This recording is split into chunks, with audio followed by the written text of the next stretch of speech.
नमस्कार दोस्तों, मैं नीरज सर एक बार फिर आपका स्वागत करता हूं हमारे YouTube चैनल जिसका नाम है गुरु ज्ञान अड्डा पर। और आज हम आपको एक नए सब्जेक्ट के साथ में आपको कुछ बताने के लिए हाजिर हैं। देखिए, आज हम इस सेशन में ये डेली करंट अफेयर से अलग का सेशन है और इस पर सेशन पर आज हम आपको स्टैचू ऑफ यूनिटी जो विश्व की सबसे बड़ी मूर्ति स्थापित हुई है भारत में उसके बारे में बताएंगे। तो देखिए, सबसे पहले जो हमारी टैग लाइन है वो है रटो मत केवल ध्यान से समझो। तो देखिए, आप रटते हैं तो मेरा मानना यह है कि जो रटने वाली थ्योरी है उसका सिर्फ ट्वेल्थ तक ही काम रहता है। ट्वेल्थ के बाद में आप चीज़ों को समझने लग जाएं और समझने के साथ ही उसको ध्यानपूर्वक पढ़ें और उसके साथ ही आप उसको याद कर लें। तो जो हमारी आज ये सेशन है इसको हम सिर्फ ध्यान से समझेंगे, ना कि रटेंगे।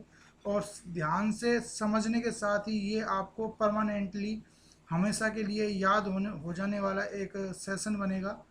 और इस सेशन की अगर आपको हम बात बताएं तो देखिए, जो स्टैच्यू ऑफ यूनिटी है ये आपकी सरदार वल्लभ भाई पटेल की एक मूर्ति के रूप में स्थापित की गई भारत की सबसे बड़ी मूर्ति है और भारत के साथ साथ ही ये विश्व की सबसे बड़ी मूर्तियों में भी शुमार है। रिकॉर्ड इसका बना हुआ है। अब इसके बारे में हम थोड़ी सी चर्चा कर लेते हैं। तो देखिए, ये आपकी मूर्ति है जो कि गुजरात में स्थित है। अब इसके बारे में हम पहले फैक्ट देखेंगे, क्या क्या इसके फैक्ट बनते हैं, उसके बाद में हम इसकी डिटेल भी देखेंगे। तो आपको हम दोनों चीज़ यहाँ पर मतलब फैक्ट और डिटेल दोनों आपको प्रोवाइड करवा रहे हैं ताकि आप उसको ढंग से पढ़ सकें और अपने जो कंपटीशन एग्ज़ाम है उसकी तैयारी आप कर सकें। तो इसी के साथ ही शुरू करते हैं। तो आपको हम बता दें, देखिए ये आपकी स्टैचू ऑफ यूनिटी है और जो मेन लाइन हमने आपको दी है स्टैचू ऑफ यूनिटी, इसी के साथ में हमने एरो के माध्यम से आपको अलग अलग चीज़ इसमें समझा रखी है। तो सबसे पहले जो एरो बनता है वो बनता है आपका सरदार वल्लभ भाई पटेल के जो मूर्ति है उसके हम उसको स्टैचू ऑफ यूनिटी के नाम से जानते हैं। तो बात कर लेते हैं इसकी। तो सबसे पहले मूर्ति की भौगोलिक स्थिति के बाद में बारे में बात कर लेते हैं कि जो ये मूर्ति है ये कहाँ पर स्थित है, इसकी लोकेशन क्या है। तो देखिए, गुजरात में नर्मदा एक ज़िला है। उस नर्मदा ज़िले में एक केवड़िया गांव है। उस केवड़िया गांव के साधुपेट एक साधुपेट टापू है। और जो ये साधुपेट टापू है ये सतपुड़ा पहाड़ियों में सतपुड़ा पहाड़ी जो हैं वहाँ पर ये आपका स्थित है। और नर्मदा नदी के किनारे सरदार सरोवर बांध के मुहाने पर यानी कि किनारे पर ये नर्मदा नदी के किनारे पर बना हुआ है। इसी के साथ में अगर इसकी हम बात करें तो इसकी नींव आपकी रखी गई थी 31 अक्टूबर 2013 को। गुजरात के उस समय तत्कालीन मुख्यमंत्री थे नरेंद्र मोदी जी, उनके द्वारा इसकी नींव रखी गई थी। अगर इसी के साथ में इसकी बात करें तो देखिए, इस मूर्ति के जो वास्तुकार हैं वो हैं राम तुषार। और राम तुषार जो हैं उनके द्वारा ये मूर्ति स्थापित की गई है। इसी के साथ में अगर हम आपको बताएं कि इसमें जो निर्माण सामग्री लगी है वो कितनी कितनी लगी है, तो इसमें 700 टन सीमेंट और 22,500 स्टील का इसमें उपयोग किया गया है। साथ में 1700 मीट्रिक टन तांबा इसमें लगा है। तो इसी से मिलकर ये बन जाती है आपकी कांस्य मूर्ति। और इसकी ऊंचाई 182 मीटर टोटल है, या अगर फुट में बात करी जाए तो 597 यानी कि 597 फिट इसकी ऊंचाई बनती है। अब जो आपकी 182 है ये सिर्फ आपकी मूर्ति की ऊंचाई है। अगर इसमें इसका आधार जिस पर कि ये खड़ी है मूर्ति, अगर उस आधार को भी इसमें जोड़ा जाए तो उस आधार की लंबाई है यानी कि ऊंचाई है 58 मीटर। और उसको ऐड करने के बाद में इसकी अगर टोटल ऊंचाई पूछी जाए वो बनती है आपकी 240 मीटर। अगर मूर्ति की ऊंचाई पूछी जाएगी तो 182। यदि आपसे पूछा जाए कि मूर्ति की टोटल ऊंचाई यानी कि आधार समेत कितनी है, तो वो है आपकी 240। बिल्कुल भी कंफ्यूजन नहीं होएगा आप यहाँ पर इसको बताने में, क्योंकि बहुत बेहतरीन तरीके से हमने आपको इसको बताया है। इसी के साथ में अगर मूर्ति का वजन की अगर बात करी जाए तो टोटल मूर्ति का वजन है 1700 टन, इस मूर्ति का वजन है। इसी के साथ में अगर हम आपको बता दें कि इसका अनावरण कब हुआ, तो इसका अनावरण 31 अक्टूबर 2018 को हुआ था। और 31 अक्टूबर 2018 को तत्कालीन जो प्रधानमंत्री हैं, यानी कि अब भी नरेंद्र मोदी हैं, तब भी नरेंद्र मोदी थे, लेकिन जो लोकसभा सत्र है वो चेंज हो गया है। तो ये जो मूर्ति का अनावरण हुआ था वो 16वीं लोकसभा के जो प्राइम मिनिस्टर थे नरेंद्र मोदी, उनके द्वारा हुआ था। और पटेल की 143वीं जन्म जयंती के दिवस पर या अवसर पर ये इसका अनावरण किया गया था। अब इस मूर्ति की अगर हम आपको खर्चे या लागत बताएं तो 2989 करोड़ रुपये, लगभग 3000 करोड़ रुपए का इसमें खर्चा आया था। अगर एग्जैक्ट की बात करी जाए, एग्जैक्ट खर्चा कितना था, तो 2989 करोड़ रुपए इसमें खर्चा आया था। और अगर आपसे लगभग अगर पूछा जाए तो लगभग 3000 करोड़ रुपए इसमें खर्चा आया था। इस मूर्ति को 12 किलोमीटर दूर से देखा जा सकता है, ये इसकी अहम खासियत है।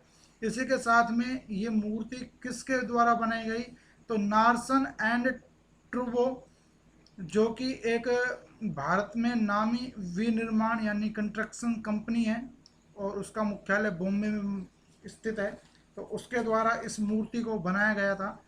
अगर पूछी जाए कि इस मूर्ति जो ये मूर्ति है ये 180 घंटे किलोमीटर प्रति घंटे की हवा और तूफान एवं 6.5 रिएक्टर तक के भूकंप को सहने में सक्षम है। इसी के साथ में अगर इसकी डिटेल की बात करें तो अगले पेज पर इसकी डिटेल के बारे में हमने आपको बता रखा है, चर्चा कर लेते हैं। देखिए, सरदार पटेल से संबंधित कुछ प्रमुख तथ्य हमने आपको यहाँ साझा किए हैं। इस मूर्ति का निर्माण सरदार पटेल वल्लभ भाई पटेल के देश के प्रति जो राजनीतिक योगदान था उसको याद रखने के रूप में, या जो उन्होंने योगदान दिया था उसकी याद के रूप में हमने इसको यहाँ गुजरात में बनाया है। पटेल का जन्म 31 अक्टूबर 1875 को, जो उस समय का ब्रिटिश भारत था, उस ब्रिटिश भारत के ब्रिटिश बम्बई प्रेसिडेंसी के नादियार में, जो कि अब वर्तमान गुजरात के नाम से जाना जाता है, वहाँ पर इनका जन्म हुआ था। इनके जन्म दिवस को भारत में एकता दिवस के रूप में मनाए जाने की घोषणा की गई थी। इस तिथि को हम 15 दिसंबर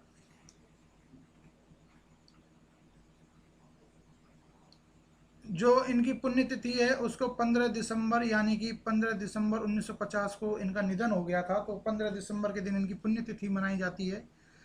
15 दिसंबर 2013 से प्रति वर्ष पूरे भारत में इस दिन राष्ट्रीय एकता दौड़ का आयोजन का प्रचलन हुआ था। और 15 दिसंबर 2013 से प्रति वर्ष 15 दिसंबर को रन फॉर यूनिटी के नाम से एक दौड़ का आयोजन पूरे भारत में किया जाता है। पटेल को सरदार की उपाधि 1928 के बारदौली आंदोलन के सफल होने पर वहाँ की जो बारदौली की महिलाएं थीं उनके द्वारा दी गई थी। बारदौली आंदोलन के नेतृत्वकर्ता सरदार पटेल ही थे। इसके अलावा खेड़ा जो आंदोलन या सत्याग्रह हुआ था 1918 में, उसका नेतृत्व भी गांधी जी के साथ में इन्होंने किया था। सरदार पटेल को भारत रत्न 1991 में दिया गया था, और जो राजीव गांधी जी हैं मरणोपरांत उनको, और मोरारजी देसाई को भी इनके साथ में भारत रत्न 1991 में दिया गया था, यानी कि ये 3 लोगों को दिया गया था। और आपको पता ही है कि भारत रत्न एक बार में 3 से अधिक लोगों को नहीं दिया जा सकता। तो इन 3 लोगों को ये भारत रत्न दिया गया था। सरदार पटेल 1931 में जो कराची अधिवेशन हुआ था कांग्रेस का, उसके अध्यक्ष भी चुने गए थे। अब इसी के साथ में हम आपको बता देते हैं कुछ और फैक्ट्स। तो देखिए, और फैक्ट्स की अगर हम बात करें तो सरदार वल्लभ भाई पटेल अंतर्राष्ट्रीय हवाई अड्डा आपका अहमदाबाद गुजरात में स्थित है। अब सरदार पटेल की जो राजनीतिक एकीकरण का जो बात आता है उसके बारे में अगर बात करें तो इन्होंने पीवी मेनन, जो कि पीवी मेनन है, ये उस समय के मतलब आज़ाद भारत के पहले गृह सचिव थे।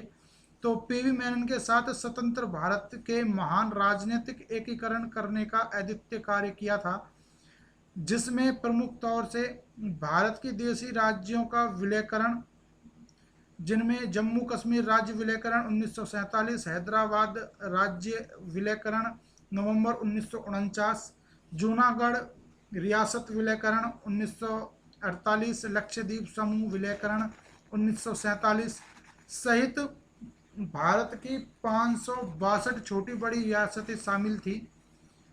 इन्होंने स्वतंत्रता आंदोलन के समय कर मत दो का एक प्रमुख नारा भी दिया था। इन्होंने लौह पुरुष की उपाधि महात्मा गांधी के द्वारा इनको दी गई थी 1947 में। ये स्वतंत्र भारत के पहले गृह मंत्री व पहले उप प्रधानमंत्री भी रहे हैं।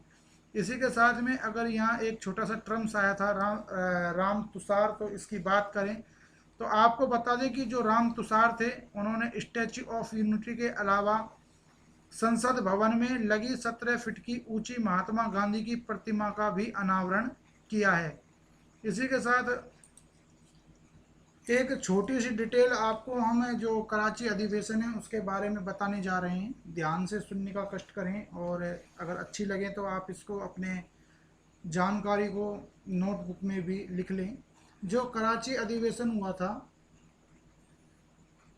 इसमें 2 मुख्य प्रस्तावों को कांग्रेस के द्वारा अपनाया गया था। एक तो था मूलभूत राजनीतिक अधिकारों से संबंधित और दूसरा था राष्ट्रीय आर्थिक कार्यक्रम से संबंधित बातें।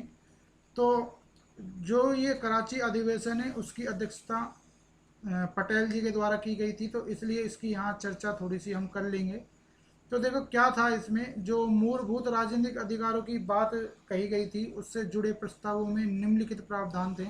और वो क्या थे कि एक तो अभिव्यक्ति एवं प्रेस की पूर्ण स्वतंत्रता, संगठन बनाने की स्वतंत्रता, सार्वभौमिक वयस्क मताधिकार के आधार पर चुनावों की स्वतंत्रता, सभा एवं सम्मेलन आयोजित करने की स्वतंत्रता, जाति धर्म व लिंग इत्यादि से हटकर कानून के समक्ष समानता का अधिकार, सभी धर्मों के प्रति राज्य का तटस्थ भाव, निःशुल्क एवं अनिवार्य प्राथमिक शिक्षा की गारंटी, अल्पसंख्यों तथा विभिन्न भाषाई क्षेत्रों की संस्कृति, भाषा एवं लिपि की सुरक्षा की गारंटी।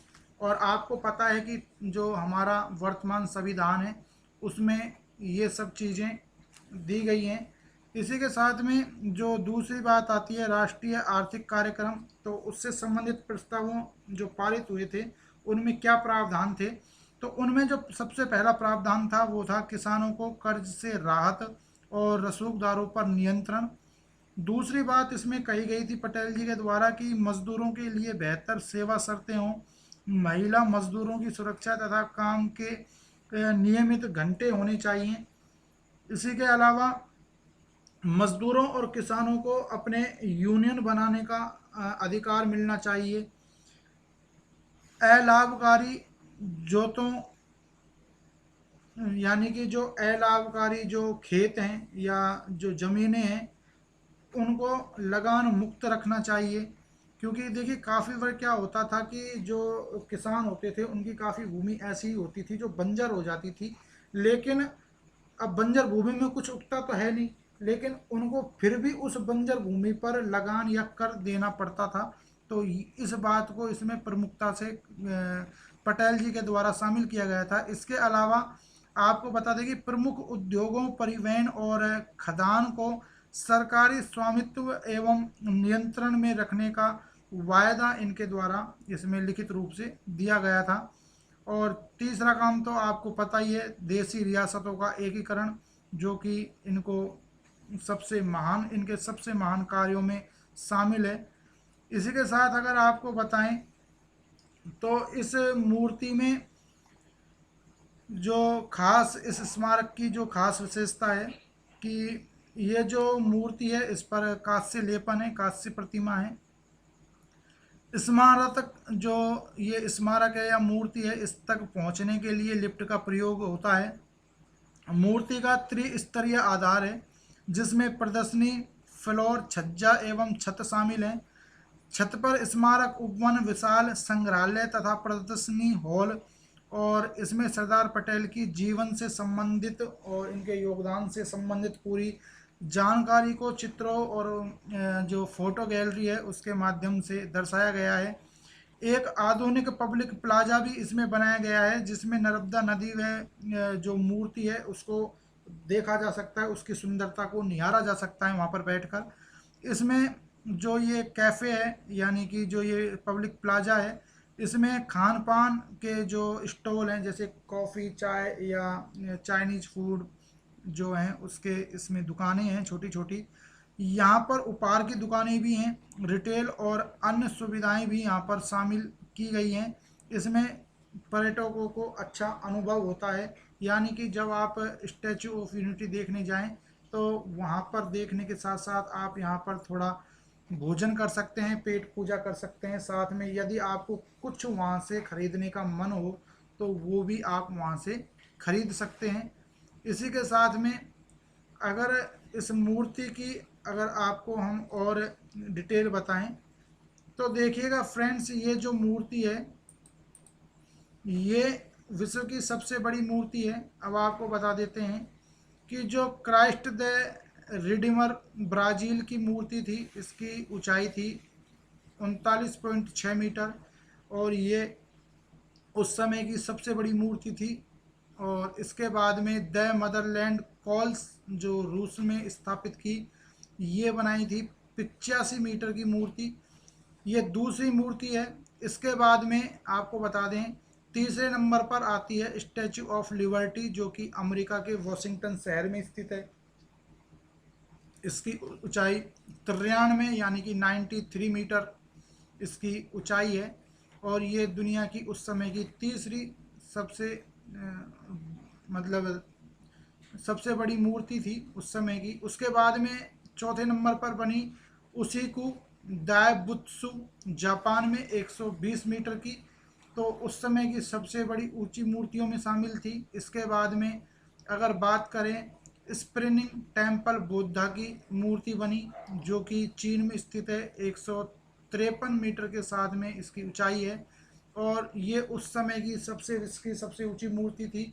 और अब वर्तमान में जो सबसे बड़ी ऊंची मूर्ति है वो है स्टैचू ऑफ यूनिटी भारत की, 182 मीटर इसकी ऊंचाई है और इसी ऊंचाई के साथ ये मूर्ति विश्व की सबसे बड़ी ऊंची मूर्ति या स्मारक बन जाता है।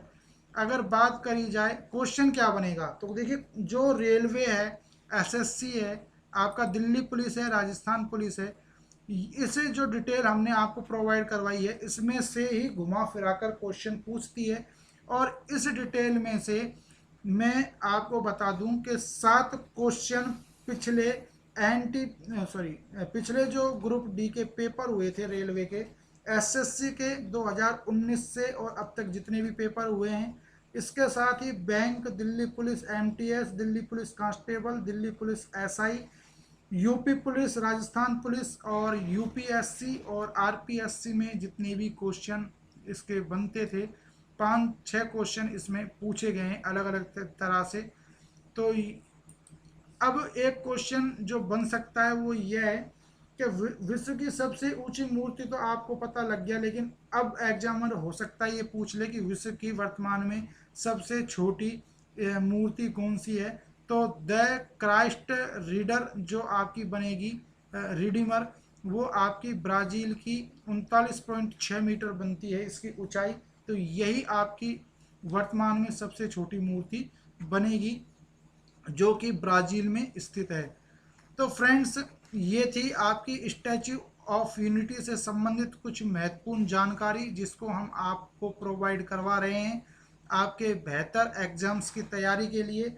इसी के साथ में आपको अगर हमारी जानकारी अच्छी लगती है तो प्लीज़ बिना शेयर और बिना लाइक किए मत जाइएगा, और अपने दोस्तों में इसे ज़रूर शेयर कीजिएगा। और इसी के साथ में यदि कोई स्टूडेंट यहाँ पर नया है तो वो हमारे चैनल को ज़रूर सब्सक्राइब कर ले। और ये मैं आपको गारंटी देता हूँ कि आप इस वीडियो को यदि 3 बार देख लेंगे तो आपको ये ज़िंदगी भर याद रखने वाली चीज़ बन जाएगी। यानी कि आप इस स्टैचू ऑफ यूनिटी के जो फैक्ट या डिटेल हैं उसको आप ज़िंदगी भर नहीं भूलेंगे अगर आपने ये 3 बार देख ली। सिर्फ आपको केवल ध्यान से समझ कर देखना है, रट्टा मार नहीं लगाना है। इसी के साथ में आपका बहुत बहुत शुक्रिया। मैं नीरज सर आपसे अगले सेशन में फिर मुलाकात करूंगा एक नए चैप्टर के साथ। तब तक के लिए नमस्कार।